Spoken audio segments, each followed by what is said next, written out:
ادھر ایران کے معروف تجزیہ کار اور پروفیسر محمد مرندی بھی اسرائیل کے نشانے پر آ گئے ہیں۔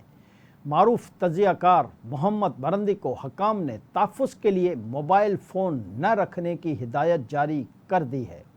غیر ملکی میڈیا کے مطابق محمد مرندی نے اپنی رہائش گاہ چھوڑ دی ہے۔ واضح ہے کہ گزشتہ روز اسرائیلی فوج نے ایران کے دارالحکومت تہران پر نئے حملے کیے تھے، جبکہ ایران کے سرکاری ٹی وی چینل پر بھی میزائل داغا گیا تھا۔ براہ راست نشریات کے دوران ٹی وی چینل کی خاتون اینکر سحر امامی سمیت مختلف لوگ اس میں زخمی بھی ہوئے ہیں۔ نشریات کے دوران سحر امامی سیٹ چھوڑ کر اٹھ کر چلی بھی گئی تھی۔ ایرانی چینل پر حملے کے وقت بھی محمد مرندی عمارت میں موجود ہی تھی۔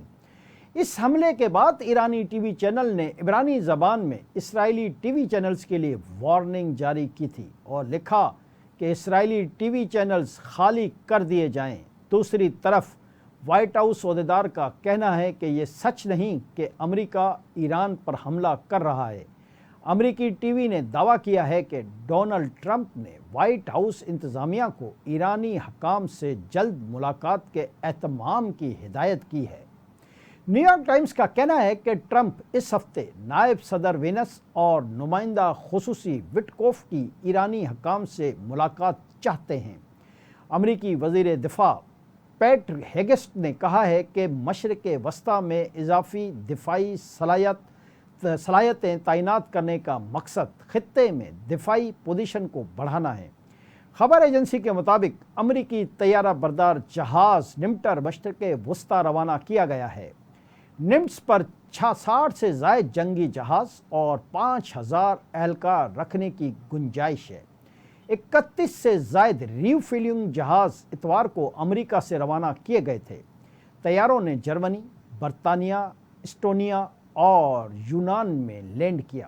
واضح ہے کہ امریکی صدر ڈونلڈ ٹرمپ نے ایرانی شہریوں کو تہران خالی کرنے کی وارننگ دی تھی۔ سماجی رابطے کی ویب سائٹ ایکس پر اپنے پیغام میں صدر ٹرمپ کا کہنا تھا کہ انہوں نے ایران سے کہا تھا کہ نیوکلیئر ڈیل پر دستخط کر دیں، انہیں ایسا کرنا چاہیے تھا۔ انہوں نے مزید کہا کہ انسانی جانوں کا ضیاع شرم کی بات ہے۔ ایران کسی صورت نیوکلیئر ہتھیار حاصل نہیں کر سکتا۔